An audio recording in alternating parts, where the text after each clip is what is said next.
How's it going? Thanks for coming out on Sunday night. I appreciate it. School night. You guys rock. So I'm going to tell you a story about an experience I had in Mexico. And as a dive instructor, anytime you go in the water, it is an adventure because we're land mammals. So, you know, it's a very interesting experience to be under there you don't know what we're going to see. In any case, I was living in Arizona, doing dive trips on the weekend down in Mexico. And the way it works is you arrive there, you have your customers, and you have about an hour-long ride to this awesome island. And when you get out there, you do 2 dives. On the way, we always see dolphins. So it's pretty awesome. We call it the Disneyland ride because it's pretty much scheduled. You get halfway through, and we make a joke. We go, "Cue dolphins," and within a couple minutes, dolphins are riding the bow. So it's awesome because the customers automatically have a good time. You know they're going to tip the captains really well. So it's great. So we get out there, we do our first dive, and it's amazing. Great visibility. There's sea lions everywhere. People are super happy. We surface, and the boat captains are suddenly yelling, "Jaime, Jaime, una ballena, una ballena." I'm like, "Oh, there's a whale? Where's the whale?" So it turns out that other fishing boats have seen this whale, and it's stuck at the surface. It's in some netting, it's got buoys on it, and it's just going out to sea. So we had a decision to make. We'd only done 1 dive, and we didn't want to screw over our customers, so we put it to a vote to them. We said, "Look, do you guys want to go and save this whale? We can do that if you want, or we can stay to the second dive of the island. If we go to save the whale, you will not dive at the island, you'll do a local dive, it'll be pretty good." And so, of course, they say, yes. Of course, save the whale! So, we decide to save the whale. So, we go look for it. 15 minutes into our little ride, we look and we're seeing nothing. About half an hour, we're seeing nothing still. And we're getting a little bit concerned because we just bailed on this dive for these people. So we're a little concerned. About 45 minutes into it, Ernesto sees it. He's like, "Ahí está." Great. So we get over there, and we realize that as we get close, the engines are spooking the whale. So it's moving like this at first. Boat gets close, and it's like, no way. So, okay, so we get some speed of the boat, turn off the engines, we have all our dive gear off, we're only wearing snorkeling gear, we dive in the water, and we grab onto this net. So suddenly, we're just going.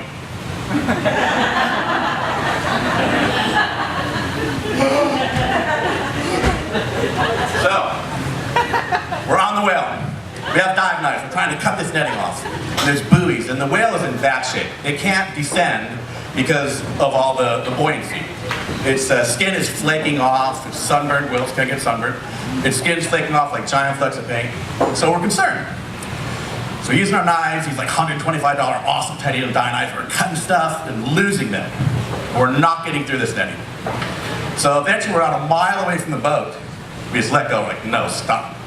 Call the boat over, comes and gets us, get back on the boat, and we're like, we need to formulate another plan. Like, this isn't working. So 3 of us get trauma shears, basically scissors, from the boat, and we get back in the water and get onto the net. So the whale's pulling us through the water, and suddenly hits you, this is a really surreal experience. We're on a 40-foot whale. Its fluke, and this isn't a lot, its fluke is the width of this stage. The peduncle, the center part that connects the body to the fluke, is where the netting is wrapped. And that thing is huge. So we're trying to hold on, we're trying to get through this. We get probably a mile away from the boat again.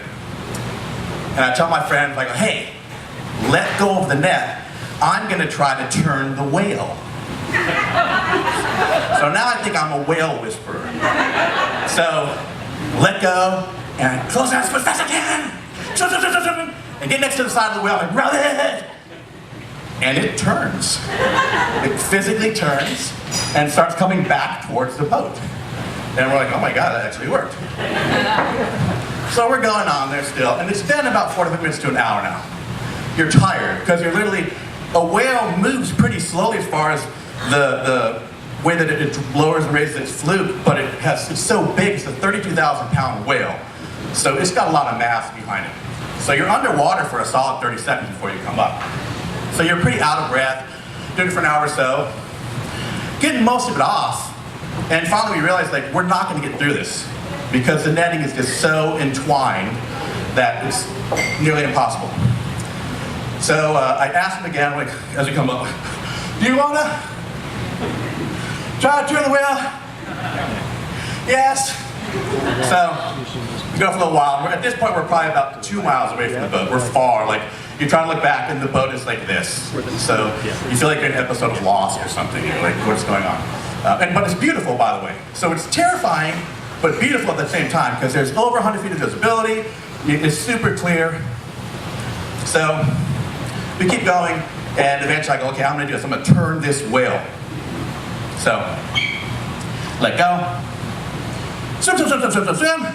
Swim, swim, swim, swim, swim, turn, and I'm at the eye of the whale. A whale's eye, to let you know, is not this big. A whale's eye is about the diameter of the lid of that trash can. That's pretty big. It's pretty intimidating. So I'm looking at the whale. The whale's looking at me. I have it oh wow, I'm in front of a whale. And the whale is looking at me like, what the hell are you? So I see what it's going to do. It starts to roll to its left. It starts going.